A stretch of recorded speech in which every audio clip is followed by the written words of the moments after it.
को लिखना है और कुछ नहीं करना है। इसीलिए मैंने तुम लोगों को अभी भी कह रहा हूं, जो 6 मॉर्निंग रिचुअल में रीडिंग का एक पॉइंट दिया उसको अभी भी अपना लो। आर्गुमेंटेटिव इंडियन आज मेरे कहने से पढ़ना शुरू कर दो, ऑनलाइन में मिल जाएगी, तुम्हारे ये 2 एस्से इसमें हो जाएंगे। और ये किसी सिलेबस का एस्से नहीं है, ये इंटेलेक्चुअलिटी का एस्से है मेरे भाई। ये 3 साल पहले तोड़ दिया यूपीएससी ने, ये 3 साल पहले का पैटर्न है, ये 3 साल से शुरू कर दिया था उसने। तो वो ये कह रहा है कि क्या तुम सोच सकते हो या नहीं। क्या लिख रहा है? चिंतन एक तरह का खेल है। तो मैंने एक दिन किसी शायद शाम वाली क्लास में बताया था किसी बच्चे को कि सोचो ज्यादा, तो सोचने का मतलब चिंतन, तुम्हें मेरी क्लासेस याद आ जाएंगी। तो चिंतन मतलब होता है thinking is like a game, लेकिन आप अकेले सोचोगे तो चिंता में पड़ जाओगे। द थिंकिंग मैन, ठीक है, तो उसमें चिंता में पड़ जाओगे जब अकेले सोचोगे। लेकिन जब 2 लोग एक ही विषय पर वाद विवाद करते हैं तो ये खेल बन जाता है। जब आप अपने आर्गुमेंट्स देते हो और दूसरा, और हमारा जितना भी ज्ञान विज्ञान, हमारा इतिहास, वो चिंतन की वजह से आगे बढ़ा है। क्योंकि तुम प्राचीन इतिहास में पढ़ोगे तो वाद विवाद प्रतियोगिताएं होती थी हमारे यहां। तुम कभी अष्टाध्यायी को पढ़ो, अष्टावक्र को पढ़ो,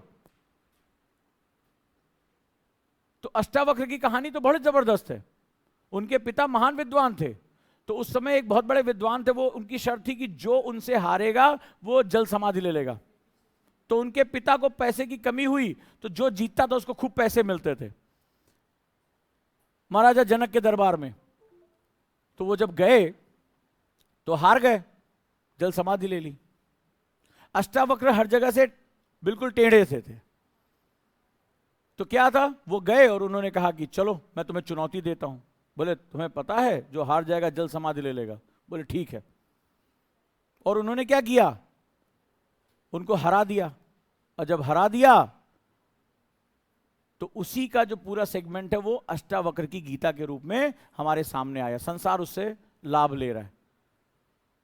तो ये सारी चीजें बड़ी ही महत्वपूर्ण है। अब बताओ, रुक जाओ, देख रहे हो ये इससे हाथ नहीं लगेगा, इसीलिए इस तरह की बातों को बड़े ध्यान से लिखा करो। इसीलिए सबसे पहले कहा था कि डिस्कशन बहुत जरूरी है, क्योंकि मुझे ये समझ में आ चुका है कि यूपीएससी अपना रूप बदल चुका। अब पढ़ो सामने, गणित ज्ञान का संगीत है।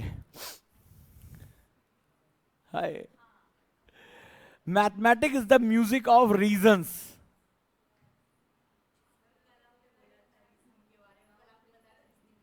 रीजनिंग के बारे में बताया था। तुम्हें लगता है वो सीसैट का एक सब्जेक्ट है? वो जीवन है। क्योंकि रीजनिंग के लिए तुम्हें क्या चाहिए होगा, कल तुम्हें बताया, फिर 2 दिन तुम्हें पढ़ाया था, तुमने ध्यान नहीं दिया। इन एस्से पे हाथ कौन लगा पाएगा, पहले बताओ किस कोर्स का ये? जीएस कौन से? हिस्ट्री में पढ़ा, ज्योग्राफी में पढ़ा, पॉलिटी में पढ़ा, कहां पढ़ा तुमने? करना तुम्हें भी पड़ेगा। ये जो लोग बना रहे हैं ना पेपर, वो अब छांटने की पूरी तैयारी में है। अब हल्के फुल्के नॉलेज से काम नहीं चलेगा, हर पल तुम्हें। अब इसका मतलब क्या हुआ? गणित ज्ञान का संगीत है। तो कल मैंने बताया था रीजनिंग के बारे में, परसों 2 दिन बात हुई। तो रीजनिंग मैंने बताया था कैसे आती है, कारण और प्रभाव से, रीजन एंड इफेक्ट। फिर मैंने बताया था रीजन जानने के लिए तुम्हें तर्क करना पड़ता है, और उन तर्कों का जो प्रूव होता है तो उस पर हम निर्णय लेते हैं। और मैंने कुछ एग्जाम्पल भी दिए थे कि ये कैसे हुआ, वो कैसे। मैंने वो एग्जाम्पल दिया था, तुम्हारे कमरे में कोई आदमी घुस गया और ऐसे ऐसे सबको देख रहा है, सामान पलट रहा है, तुम क्या करते हो? प्रश्न पूछते हो। और प्रश्नों को पूछने के बाद तुम एक डिडक्शन करते हो कि तुम्हें क्या निर्णय लेना चाहिए। बोले हाँ भाई, आप सर्च वारंट दिखाइए, अपने आईडी कार्ड दिखाइए, घर वालों को बुलाएं या पुलिस को बुलाएं, या ये वाकई में सही आदमी है, डिडक्शन करते हो। और गणित क्या काम करता है? गणित भी अंत में हेंस प्रूव्ड डिडक्शन ही तो करता है। तो गणित और तर्क क्या हैं? रीजंस को फाइंड आउट करने के 2 मार्ग हैं, यानी कारणों को प्राप्त करने के 2 मार्ग, एक गणित है और दूसरा रीजन है। क्योंकि अरस्तु ने ये महान जो हमारे दार्शनिक थे, उनके कॉलेज के बाहर लिखा हुआ था, दरवाजे पे लिखा था, जिसको गणित का ज्ञान नहीं वो प्रवेश ना करे। उसी का कोट है ये। आप जल्दबाजी में पढ़ के निकल गए। उनके विश्वविद्यालय के सामने गेट पे लिखा हुआ था, जिसको गणित का ज्ञान नहीं, वो फिलोसफर थे, दार्शनिक थे, और उनके सामने किसके लिखा था? किसके गेट के ऊपर लिखा था? तुम लोगों ने कई बार पढ़ा होगा कि जिसे गणित का ज्ञान नहीं, one who don't know mathematics do not enter, वह इस दरवाजे में प्रवेश ना करे। दर्शन को पढ़ाने वाला शिक्षक, दार्शनिक, गणित के ज्ञान पर आधारित था, क्योंकि दोनों मार्ग किधर जाते हैं? डिडक्शन की तरफ जाते हैं, तर्क को प्रेषित करने की तरफ जाते हैं। आ गया? जिस समाज में अधिक न्याय होता है उस समाज को दान की कम आवश्यकता होती है। A society that has more justice is a society that needs less charity. अब ये सब जो प्रश्न हैं, ये आपके इंटेलेक्चुअलिटी की पहचान करते। कैसे? इंडियन इंडस वैली सिविलाइजेशन पे मैं इतिहास की साजिशों में ही बात कर रहा था। थोड़ी सी एक बात करें तो वो समाज बहुत उन्नत था, लेकिन इस उन्नत समाज में एक प्रश्न मैंने पूछा था कि व्यवस्था किसके पास थी? राजा कौन था? हमें तो इसके कोई प्रमाण नहीं बताए गए, लेकिन फिर भी वो सभ्यता कैसी थी? उन्नत थी। तो इसके बारे में मैंने उस दिन बात किया था कि लोकतंत्र से भी ऊपर एक अवधारणा रही होगी कि हर व्यक्ति अपने कानूनों के प्रति जागरूकता से लेकर अपने उत्तरदायित्व के प्रति इतना अवेयर रहा होगा कि किसी नियम कानून की आवश्यकता नहीं रही होगी। और न्याय का मतलब क्या होता है? कि जो मेरा हक है मुझे दे दिया जाए। यानी वहां पर एक मैंने एग्जांपल लिया था कि भाई कोई चोरी करता ही नहीं होगा तो पुलिस की जरूरत ही नहीं है। हर कोई अपने नियमों का पालन करता होगा तो किसी न्याय व्यवस्था की आवश्यकता है ही नहीं। क्योंकि जो जुडिशियल सिस्टम होता है वो इस बात पर काम करता है कि जिसके साथ अन्याय हुआ है उसके साथ न्याय की स्थापना की जाए। लेकिन जब कोई अन्याय ही नहीं कर रहा है तो मुझे किसी चीज की आवश्यकता नहीं है।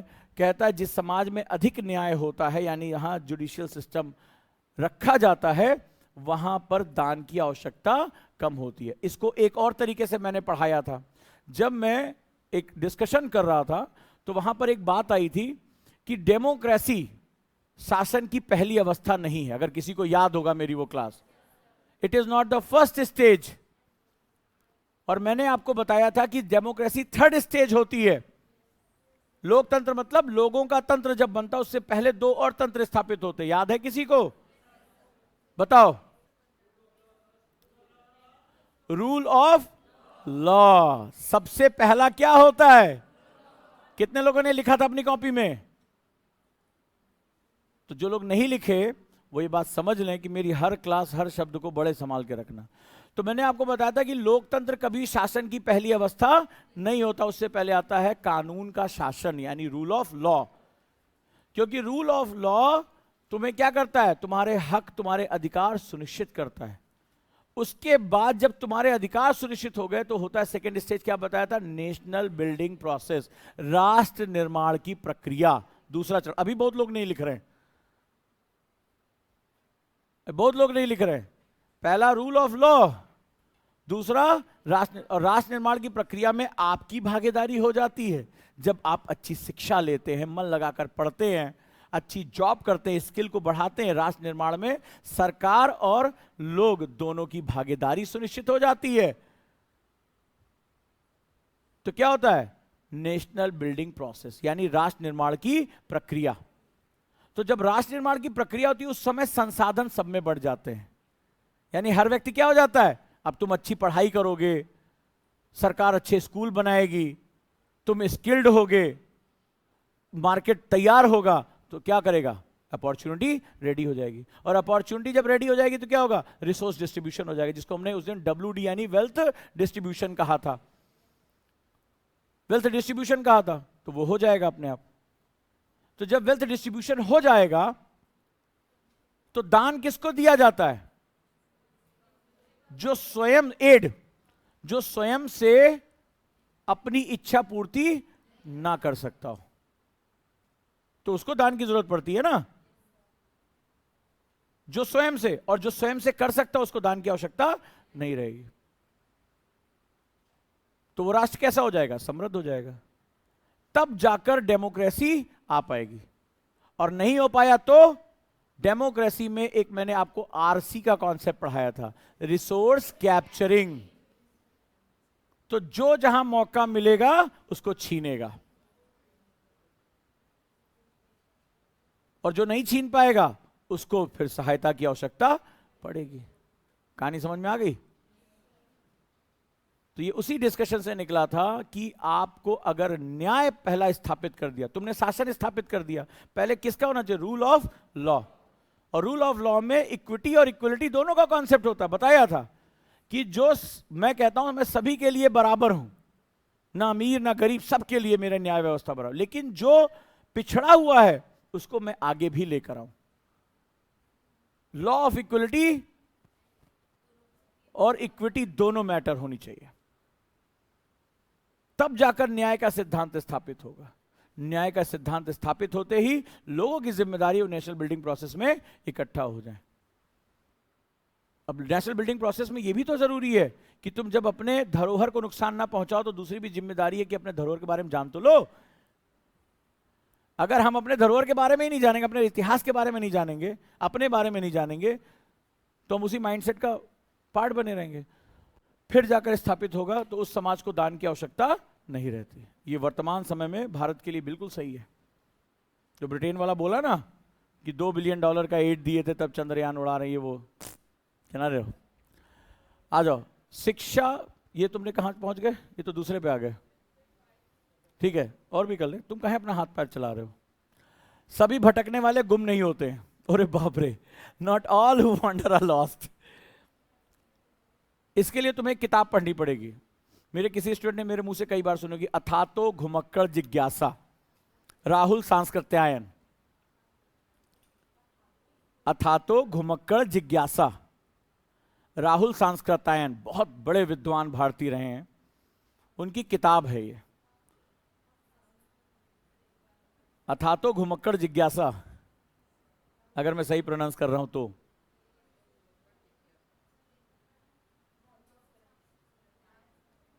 राहुल सांस्कृत्यायन।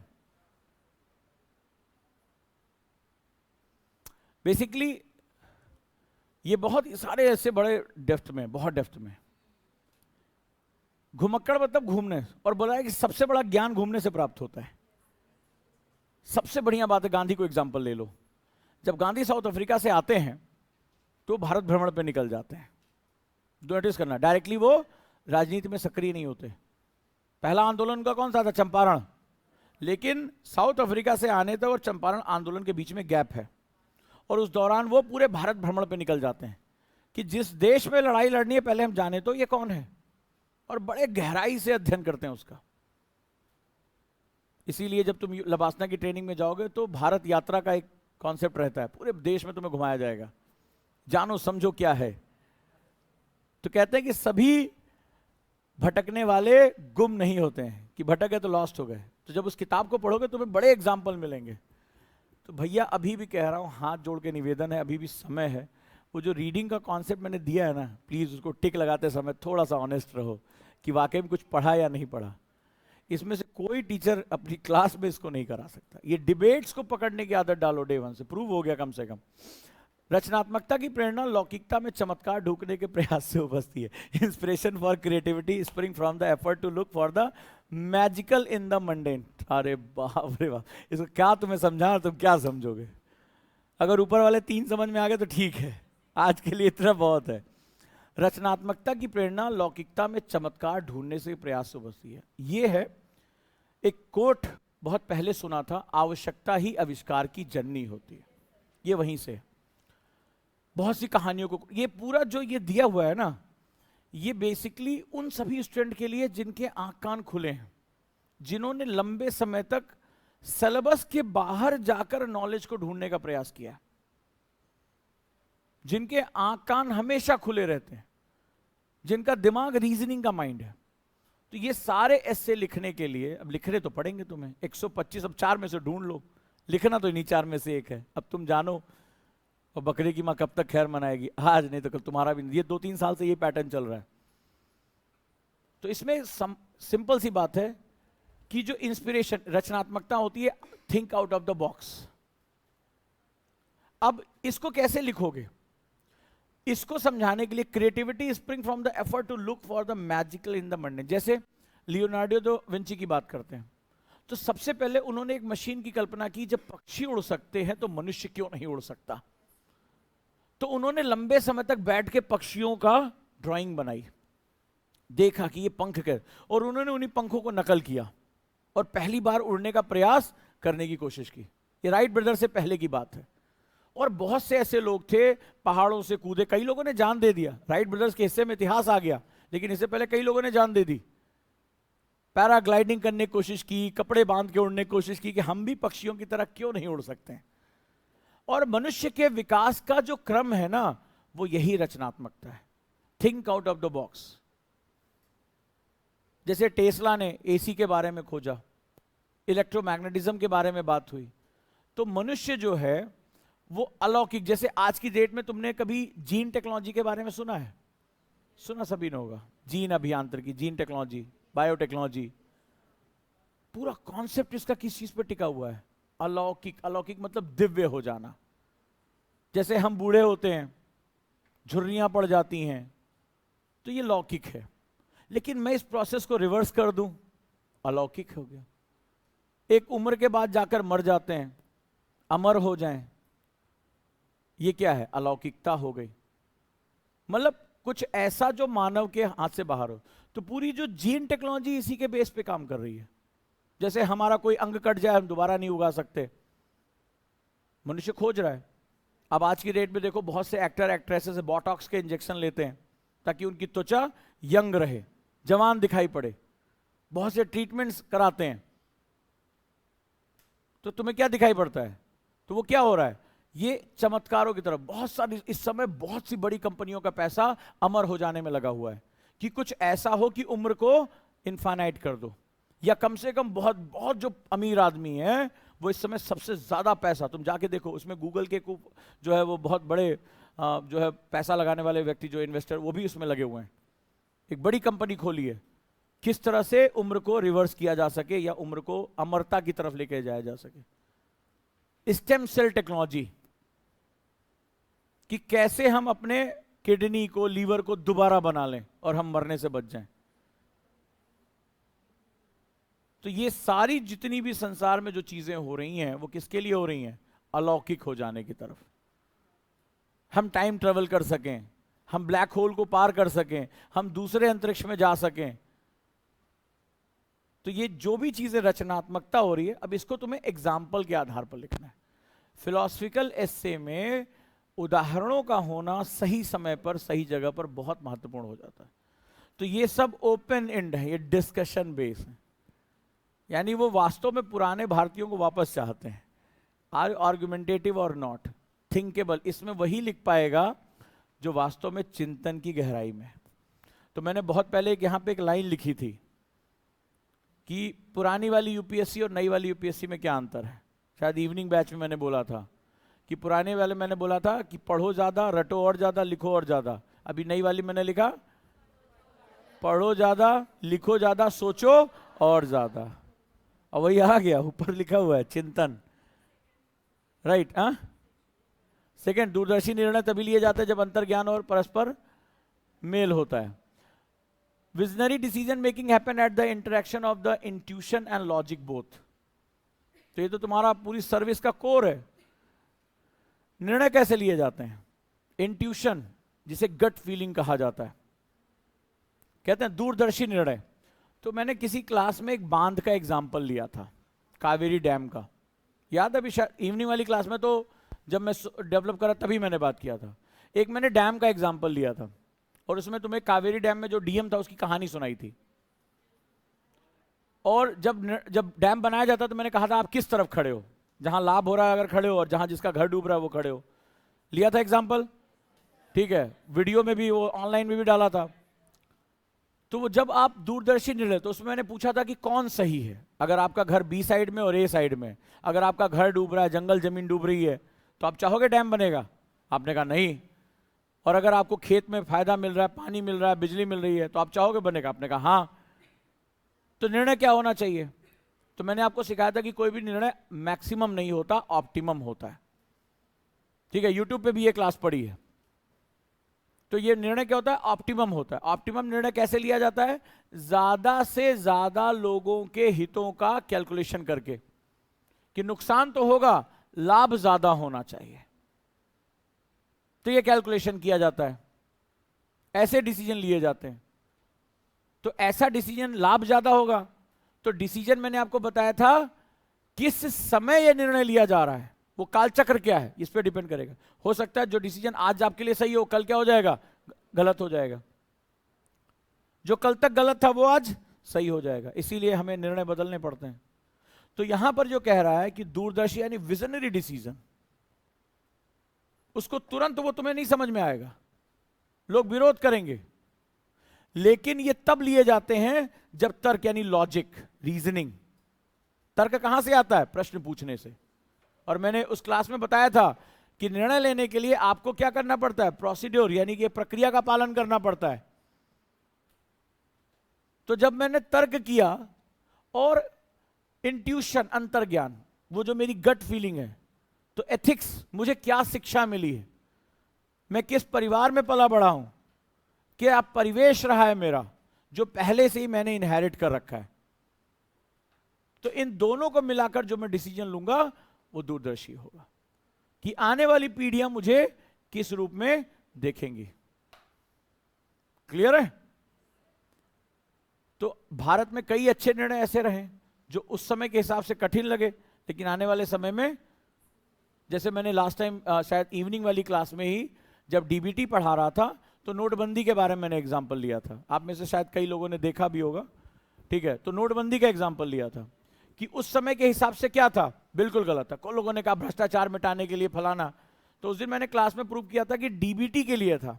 हम अपना आर्थिक व्यवहार बदल ही नहीं पा रहे थे, हमारी जेब में कैश था, हम कैश डील कर रहे थे, और भारत को डिजिटल इकोनॉमी में कन्वर्ट करना था। क्योंकि आज सुबह की क्लास से तुम्हें समझ में आया कि डिजिटलाइजेशन क्या होता है। आपको टाइम लैप्स को खत्म करना है। भारत की आबादी और क्षेत्र इतना बड़ा है कि तुम साल दर साल के प्लान बनाओगे, 2037 में सबसे बूढ़ी आबादी हमारे पास होगी। तो सबसे बड़ी बात है कि सप्लाई चेन को छोटा करो और टाइम लैप्स को खत्म करो। आप कतार में अब नहीं कह सकते भारत की जनता से, यूथ कतार वतार में नहीं रहता है।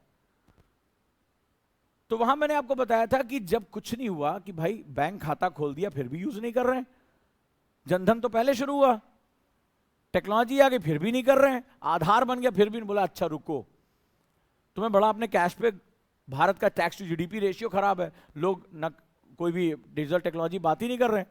तो सरकार ने क्या किया? बंद, आ जाओ बेटा, पैसा अब निकालोगे ही नहीं। अब क्या हुआ? हर आदमी क्यूआर कोड खोजता घूम रहा है। और आज मैंने अभी बताया, तुम्हें एक दिन एग्जांपल लिया था कि ऑटो वाले ने भी बड़ा सा लगा रखा है, पीछे मुड़ ही नहीं रहा। हाँ बेटे 50 रुपये, ठीक है। आप उतरते उसके मोबाइल में। मैं सब्जी लेने गया बड़े दिन बाद, थोड़ा सा चलो भाई बाजार पड़ा, तो हमने कहा चलो सब्जी वब्जी लाते, क्योंकि मैं तो रात में इतने समय पहुंचता था कि वहाँ पे घर सब तो बंद हो जाता है। तो वहाँ मैंने देखा कि 99% लोगों के पास, ठेले वाले सब ने क्यूआर कोड लगा रखा है।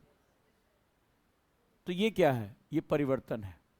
तो अगर हम 2016 को देखें तो सरकार को दे गाली पे गाली कि अरे धूप में मार दिया, ये कर दिया, कितने लोगों की मृत्यु हो गई, पैसा नहीं बचा है, सब रखवा लिए। जो बीबी कल तक पति कसम खा रही थी, तुम्हारी कसम स्वामी, एक भी रुपया हो तो बताना। और रात में 8:10 पे सुनते हो ये हमारे नोट बदलवा लाओ। पति बोला तो तुम तो कहती जहर खाने के पैसे नहीं है, अभी कहां से निकला। तो वो सब कुछ हुआ, तो हमने बहुत गाली दी, लेकिन ये गट फीलिंग थी। आज अगर भारत की UPI, digital transactions, efficiency, DBT, सबसे ज्यादा कल्याणकारी योजनाओं को सक्सेसफुली करने का जो श्रेय जा रहा है वो उसी डिजिटल इकोनॉमी की वजह से जा रहा है। आज फिनटेक्स में हमारे पास सबसे जबरदस्त निवेश है, सबसे जबरदस्त। भारत के सभी यूनिकॉर्न्स में सबसे ज्यादा फिनटेक्स हैं। इसने भारत की पूरी व्यवस्था को बदल के रख दिया। हमारा आर्थिक व्यवहार बदल गया। व्यवहारों को बदलना बड़ा मुश्किल होता है। जैसे बच्ची हमारी नहीं लिख रही है, सुबह भी डांट खाई नहीं लिख रही है, अभी भी नहीं लिखेगी, तो बदलेगा, बदलेगा, लेकिन समय के साथ। ठीक है, समय के साथ बदलेगा। समझ में आया? ए भैया अगला वाला देखें। लड़कियां बंदिशों के साथ तथा लड़के उपेक्षा के बोझ तले दबे हुए थे, दोनों ही समान रूप से हानिकारक व्यवस्थाएं। Girls are weighted down by restriction, boys with demands to equally harmful disciplines. अभी ये मैं शाम वाली क्लास में डिस्कस करता था, इसका जवाब वो लोग दे देते हैं। अभी इंडियन सोसाइटी में सशक्तिकरण पे मैंने बहुत लंबी चौड़ी व्याख्या की थी। कोई था उस शाम वाले बैच में जो मॉर्निंग में शिफ्ट हुआ हो? तुम थे? हाँ, एक ही सज्जन थे। तो वहां पर मैंने एक लाइन बोली थी कि लड़कियां पैदा नहीं होती, बनाई जाती हैं। जब वो छोटी होती हैं तो उनको गुड़िया दे दी जाती है, राइट। तो इवनिंग बैच में जब मैंने सशक्तिकरण पढ़ाया था तब इस पर हमारी बहुत चर्चा, लेकिन फिर वहां पे बात पहुंची थी कि कौन सा समाज हमारे लिए अच्छा है। तो किसी ने कहा महिलाओं का सशक्तिकरण। मैंने कहा मान लो किसी महिला के मोहल्ले में लड़का गुजर रहा हो और महिलाएं बहुत सशक्त हो गई हैं, सारे अधिकार उनकी तरफ, और घर में मम्मी का फोन आ रहा है, बेटा उस वाले मोहल्ले जा रहे हो, शाम होने के बाद मत जाया करो। तुम हंस रहे हो, लेकिन ये संभव है, बिल्कुल संभव है। जिसके पास शक्ति होगी वो उसको क्या करेगा, अलग तरीके से प्रयोग करेगा। तो हमारे हित में क्या है, जेंडर न्यूट्रल सोसाइटी। दोनों की अपनी दिक्कतें हैं, और मुझे लग रहा है पेपर बनाने वाला सोशल मीडिया पे बहुत एक्टिव रहता है, क्योंकि भाई अगर लड़कियों के ऊपर सामाजिक व्यवस्थाओं में चलने का दबाव है तो लड़का भी तो तभी शादी होगी जब नौकरी लगेगी। एक तरफ तो तुम समानता की बात कर रहे हो, लेकिन जब घर में रिश्ता ढूंढा जाता है तो लड़के की आईडी कार्ड क्या होनी चाहिए, नौकरी, या कम से कम सरकारी नौकरी। हाँ या ना? कौन माँ बाप ये कहेगा कि इस बेरोजगार से अपनी लड़की की शादी कर रहे, मुझे कोई घर दिखा दो। तो जब तुम महिला समानता हो तो पुरुष कहां, उसके ऊपर कितना दबाव है। एक तरफ हम पैट्रियार्की करके चिल्लाते हैं, लेकिन मां बाप को किससे उम्मीद है कि बेटा कमाएगा, घर का खर्च चलाएगा, बूढ़े मां बाप को पालेगा, उनको खाना पीना देगा, उनकी रक्षा करेगा, दवाई दर्पण करेगा, जैसे उन्होंने उस बच्चे को पाला था। तो दबाव किस पे? तो मां बाप को भी देख रहा है, और इधर जो आई हैं, नहीं इनका अलग डिमांड है। पूरा कौन कर रहा है? क्यों रहा है? अरे हम तो पूछ रहे थे, हम तो सिर्फ वो मांग रहे। कौन कर रहा है? अब चक्की के दो पार्टन में साबुत बचाना। कोई, मैंने एक दिन शायद उसी क्लास में एग्जांपल लिया था, मां कहती है संभाल लो, बहुत लंबी जबान है, और पत्नी कह रही अगर मां सुनोगे तो तुम हम खाना नहीं देंगे, जाओ। अब बेचारा कहां जाए, तो वो भी अपने एक बोझ में, तो दोनों प्रेशर में है। तो लड़कियों के ऊपर बंदिशें हैं, कहां जा रही हो, सशक्तिकरण वाले एग्जाम्पल मैंने लिया था कि मूल्यों का टकराव है। और बॉयज विद डिमांड्स, वो गाना भी तो आया था, वो एक बड़ा मीम वायरल हुआ था, जे हम कहे सूरज तो सूरज, जो हम कहे एक साड़ी तो तुम लियो 2 साड़ी। ठीक है, हमने भी सुना है, जो हम कहें एक झुमका तुम लियो 9 झुमका। ठीक है, तो यही वाली चीज है, सिंपल सी बात है। तो डिमांड किससे की जा रही है, उसी से की जा रही है, तो वो भी प्रेशर में है। तो वहां सिंपल सा लिखना था, गणित का ज्ञान संगीत है। जिस समाज में अधिक न्याय होता है, शिक्षा वो है जो विद्यालय में सीखी बात को भूल जाने के बाद भी शेष। Education is what remain after one has forgotten what has one learn in school. तो सिंपल सा लिटरेसी और एजुकेशन के बीच का अंतर तुम्हें लिखना था। तो इस क्लास में कई बार बोल चुका हूं कि शिक्षा उद्देश्य परक होती है। याद है वो लाइन, याद आ रही है? अब हो सकता है आज के बाद थोड़ी मेरे डिस्कशन की और इज्जत कर लो। याद आया कि नहीं आया? एक दिन बड़े जोश में मैंने बोला था लिटरेसी तो डिग्री पाने के लिए होती है, शिक्षा उद्देश्य परक होती है, पर्पसफुल। और जीवन किससे चलता है? उद्देश्य से चलता है। जहां पर मैंने आपको बताया था कि भारत जो है वो स्किल्ड था, उसको किसी स्कूल की जरूरत नहीं थी। मैंने एग्जांपल लिया था कुम्हार के बच्चे का, चित्रकारी, मधुबनी पेंटिंग, वर्ली, बताया था कि भारत के घर घर में शिक्षा थी, और इसीलिए उसके माध्यम से वो पूरे जीवन भर आगे चलते, अगर वो क्लास भी तुम्हें याद रहेगी तुम इसका आंसर दे दोगे। मैंने कहा था किसी से पूछ लो भैया ये बताओ सेकंड ईयर में सब्जेक्ट कौन था, तो ऐसे मैंने हाथ पीछे किया था, तो ऊपर देखता है कुछ कुछ बोलता है, हाँ शायद ये सब्जेक्ट थे, क्योंकि वो सेमेस्टर निकला खत्म, पास हो गए इसमें। अब आगे देखा जाए, क्योंकि नौकरी पर्पस हो गया। लिटरेसी और एजुकेशन में अंतर बताया था। तो एजुकेशन क्या होती है? उद्देश्य परक होती है। याद आया कुछ क्लास में? Once upon a time there was a class, a teacher like me roar for a longer period। ठीक है, तुम्हें कुछ समझा, तुम सोच रहे थे यार सिलेबसवा नहीं पढ़ा रहे हैं, पता नहीं क्या बता रहे हैं। 125 नंबर, सावधानी हटी। और याद रखना 3 ही तुम्हारे हैं इस पूरे पेपर में। ऑप्शनल के 300 नंबर, एथिक्स के 110 नंबर और 135 एस्से तुम्हारे नाम के साथ जो चाहते हो लग जाएगा। इन 3 के साथ खिलवाड़ मत करना। एस्से 135 नंबर अगर मिनिमम तुम्हें चाहिए होते हैं, अगर ये आ गया रैंक तुम्हारी है। ऑप्शनल 300 टच कर लिया और एथिक्स में 105 110 को क्रॉस मार दिया, तुम फाइनल लिस्ट में हो और अच्छी रैंक में हो।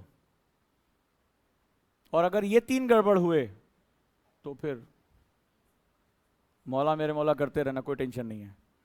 क्योंकि जीएस पेपर 1, 2 और 3 ये बहुत ट्विस्टिंग है, बहुत ट्विस्टिंग है। ये मिनिमम एफर्ट में होते हैं। एस्से का पेपर 250 नंबर, यानी एक पेपर के बराबर इसका वजन है, सिर्फ 2 एस्से लिखने हैं। लेकिन ये कॉन्टिन्यूअस प्रक्रिया है। मतलब आप अपने टीचर को सुनो, जो मैंने आपको मॉर्निंग रिचुअल दिया उसको पढ़ो, 2 ही पेज 4 ही पेज पढ़ो, लेकिन पढ़ो। वो धीरे धीरे बिल्डअप होता है। इसमें बताओ सिलेबस से कौन सा है, बताओ कौन सी किताब से आएगा? अथातो घुमक्कड़ जिज्ञासा तुम्हारे उसमें है नहीं। आर्ग्यूमेंटेटिव इंडियन हमारे जैसे टीचर ये सब नाम लेते हैं। इस शिक्षा लिटरेसी में अंतर, ये सब तो हमारे जैसे लोग हैं जो थोड़ा सा आगे चले गए हैं, उनको चिंता विंता नहीं है कि फीडबैक क्या आएगा। टीचर के अंदर इतनी हिम्मत नहीं पड़ेगी कि वो बियॉन्ड द लाइन जाके बात करेगा। इसका आंसर तुम वही लिख सकते हो। क्लासेस को बड़े ध्यान से सुनना शुरू कर दो और ये देखो कि मेरी क्लास के बाहर जो आर्ग्यूमेंट हो रहा है, जिसको करते समय कुछ लोग तो ऐसे ऐसे मुंह बना के देखते हैं, कई बार बड़ा बुरा लगता है, इधर देखते ही नहीं हम, ऐसा ऐसा मुंह बना लेंगे, क्या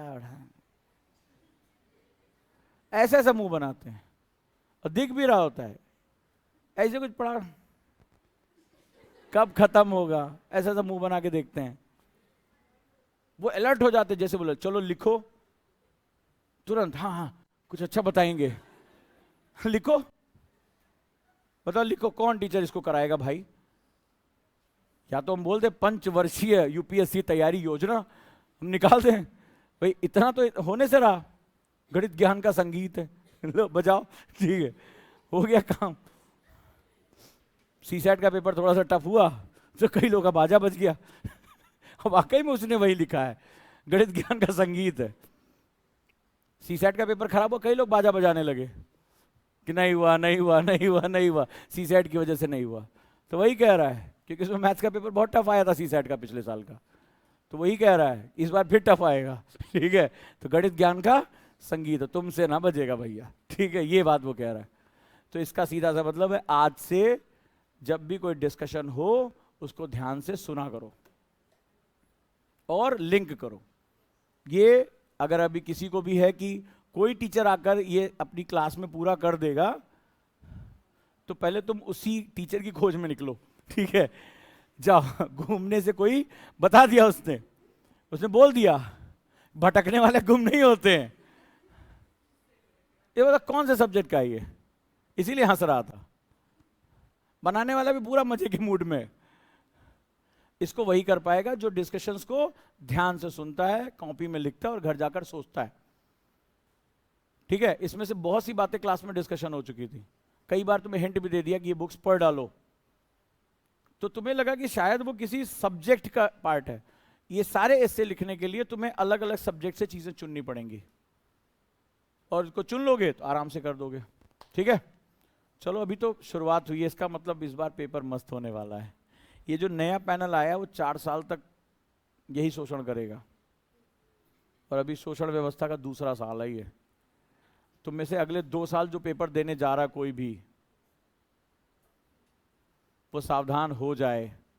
4 वर्षों तक ये पैनल एक्टिव रहेगा। तो जो लोग भी अगले 2 वर्षों तक पेपर देने जा रहे हैं वो अपना स्टैंडर्ड थोड़ा सा उठा ले। यही क्वेश्चन पेपर इसी फॉर्म में आएगा। लास्ट ईयर का भी पेपर ऐसा ही था कुछ, लेकिन हाँ उसमें थोड़ी सी गनीमत थी कि 2-3 कुछ ऐसे ऐसे भी दे दिए गए थे जो अलग अलग डायमेंशन के बच्चे भी कर सके। इस बार तो सबको एक ही डंडे से घुमाया उसने। क्लियर है? चलिए करिए। All the best, best of luck. और अगर सुधर पाओ तो सुधर जाओ। ताली ना बजाओ।